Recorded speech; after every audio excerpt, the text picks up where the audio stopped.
Өзүңүздөр көрүңүздөр, бул жерде азыр эмгекчил элинин, эмгекчил айылынан, эмгекчил өзүнүн дагы 5 айыланын ичинде, андан тышкары Кеминден, Казармандан кишилер келип монтип жасып, Кыргыз алтын председатели Алимбеков Алмаз Мусаевич менен анын орун басары Каныметов Нурдинге ишеним жок деп, бул жумуштан кетирип бериңиз деп, ушул Садыр Нуркожоевичтен суранып келип атышат. Мунун бул суранычтын аябайдай чоң мындай эмеси бар да, себептери бар, аябай чоң себеби бар. Почему? Кандай себептер бар? Биринчиден, мындан 1,5 жыл, 2 жыл мурун Казарманда тендер өтүп, ал жакта комбинаты банкрот кылып, Кытай мамлекетинин элин чакырып, конкурс менен ошо Кытайдагы Мансан Груп деген компания утуп алган. Ошол компания утуп алып, ошол компания азыр иш алып барып келет да. Ал компания утуп алганда, алар деген Кыргызстанга, Кыргыз мамлекетине 75 миллион доллар инвестиция кылабыз деген. Андан тышкары Макмал ошол Казарман айылынын местный бюджетине 15 миллион доллар инвестиция кылабыз деген. Мясо комбинат куруп беребиз деген. Андан тышкары гостиница комплекстер салып беребиз, 3000дей балчелек алып келип беребиз деген. Бирин аткарган жок.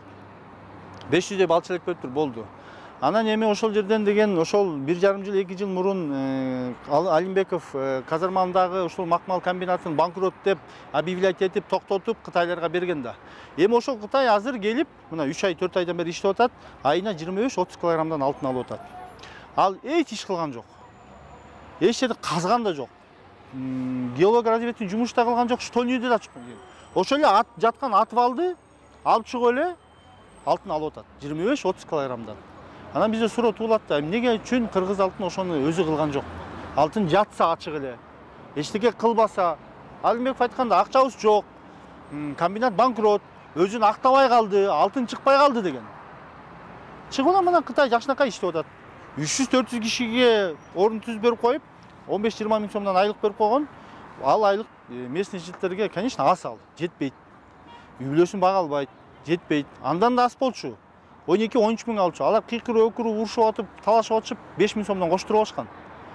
Ал эми ошол эле жерде иштеген ИТРский составка, ошол эле тиги начальник цехке, начальник ЗИФке, ошол эле мастерлерге 60 миңден 150 миңге чейин айлык төлөйт экен. Саналуу кишилерге да. Анан эми 1,5 жылдан бери ушул договор боюнча койгон элдин талабын аткарбай келет. Бирин да аткарган жок. Бул бир боюнча. Экинчи боюнча азыр мына афинажный заводдо, Карабалтада афинажный заводдо Алмаз Мусаевич менен жана заместители Каниметов Нурдиндин алтын урдоо боюнча видео тасма фактыларыбыз бар да. Булар алтын урдашкан. Ошол боюнча алар ошол жердеги балдар АКСке кайрылган экен, ал жактан эч жыйынтык чыкпаптыр. Анан алар деген уже аяктан жыйынтык чыкпагандай биз эч кимге ишене албайбыз. Бир гана Садыр Нуркожоевичке келип, алда ноутбукту коюп, ошол фактыны көрсөтүп, ошону айтып бергенге даярбыз деп атат.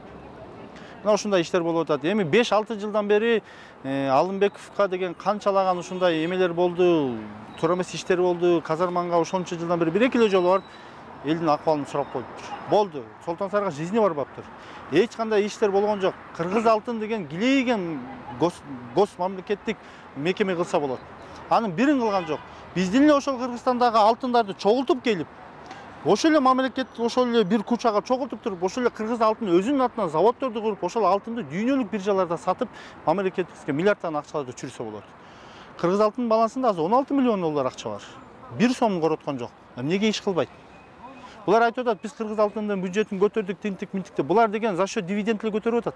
Кумтөрдөн түшкөн, тияктан түшкөн дивидендтер менен көтөрүп атат. Болду. А на самом деле деген ошол эле заводдорду өзүнүн балансына алып, ошол заводдорду куруп, ошондой иштерди алып барса болот. Мына азыр биз жакында инвесторлор бизге кат жөнөттү. Алар деген 5-6 жыл мурун Макмалга келип, ошол жерден иш алып баралы десе, булар акча сурап, аларды колай ишкен да. Алар кетип калган. Ошолор кат жөнөтүп атат. Эгерде Алимбековуңар жумуштан кетсе, биз келгенге даярбыз деп. Азыр келип туруп мына ушу иштеп аткан Макмалдагы комбинатты токтотпой туруп, ошол жерден иш алып барып, ошол жерде элдин талабын аткарып бергенге даярбыз деп. 200 миллион андан көп акчаларды салганга даярбыз деп.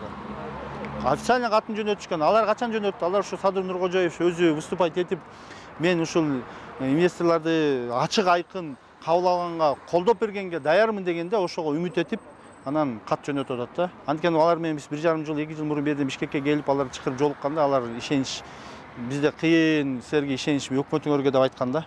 Анткени биз ушинтип жардам берели десек бизден кайра акча сурашкан болар деп түшүнткөн да. Мен ушу Маатсаж деген экологический фонддун директорумун. Уставым боюнча республика боюнча иштейм. Кыргызстанда алтынды өндүргөндөн пайдасынан зыяны көп болуп жатат.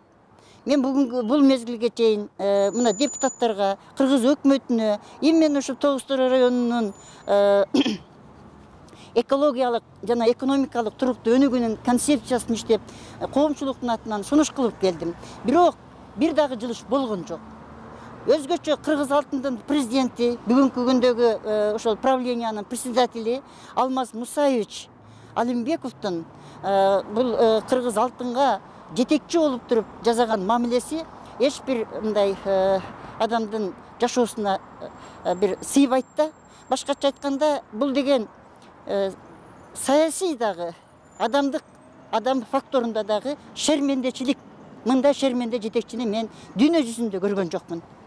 Алимбеков Алмаз Мусаевичке мен нечен жолу кайрылып, кат жүзүндө да кайрылдым, ооз-2де кайрылдым. Алмаз Мусаевич алтынды өндүрүп аткан кезде, ал жердин алтын деген сөздү алып атканда элди ошол алтындын ээси болгон жерди, жаратылышты тындырыш керек. Анан сизге алтын жугат. Болбосо бул Кудай жараткан жандуу жаратылыш, бүгүн болбосо эртеңки күнү буга жооп берип каласыз деп мен нече жолу кайрылдым. Арыс менен кайрылып канча жылдан бери келип атабыз. Мисалы Сооронбай Шариповичтин учурунда деле Арыс менен Арыс менен кайрылганбыз. Өкмөткөч. Анткени ошо могу кыргыз алтындын эмеси Кытайларга сатып ийген үчүн кайрылуу арыз кылганбыз. Мындан эч тыянак чыкпай келди да. Мына Алимбеков Алмаз Мусаевич убагында Кытайларды тартып келип инвестиция кылып, биздин Бучук деген жер сатылып кеткен. Ошонун себебинен биздин айылыбыздын экологиясы абдан талкаланып бузулду. Малдарыбыз 500 малыбыз кырылды. Жылкы, кой. Мына ошондон бул эме бар мына. Инспекциядан экология бузулган мына справкасы бар. Справка бузулганда анан эме ошо менен биргеле булардын мына ветеринария лабораториядан анализ бар малдар кылган. Казакстандан чыккан. Бул Казакстандан чыгарылып келди. Бул катылып калган. Ошол убактагы өткөндөгү бийликтин кысымы аркылуу ветеринар коркуп, муну бир ветеринар балабыз катып калган да. Анан ошо менен бул мал эмес, элибиз да ооруп атат. Жакында өзүңүздөр билесиздер, телевизордо деле эмеде деле видео материалдар бар. Ушу Солтон Сары алтын кен комбинатынан 4 тонна концентрат урду алган. Урду алып, могу Каныбек Дыйканов деген жетектеген.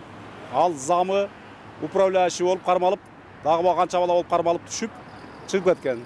Незербиз Алимбек эметет, Алимбек жооп берет деп айтышат. Мына Алимбектин шалакылыгынан, жери өрттөнүп кетти, Алимбектин шалакылыгынан иштебегендиген. Коррупция менен чырмалып, түп тамыры менен кирип кеткен себебинен. Мына элге эч каралбай алган, жергиликтүү эл менен байланышпагандан, отчет бербегенин, барбагандан, ошонун айынан болуп атат. Эми Кара-Балтадан дагы мына кандай алтын урдалып атат. Эми ошондо бизге элибиздин байлыгын, кең байлыктарын урдаган жетекчилердин бизге эмне кереги бар? Карапайым элге компенсация каралып бербесе, малдын акчасы төлөнүп бербесе, жана чыгымдары. Экологиябыз бузулуп атса, элибиздин денсаулугу зыян болсо, мында алтынды бизге элге пайдасы тийген алтын эмне кереги бар? Андан көрө алтынды токтосун ич деп эле койсун. Ошон үчүн могуреки жоо болбосо жетекчилерди алмаштырып беребиз. Эми мына могу элибиздин жарандардын ушул Алимбек кетсин, Дыйкановдор кетсин деген мына элибиздин колу мына жарандардын.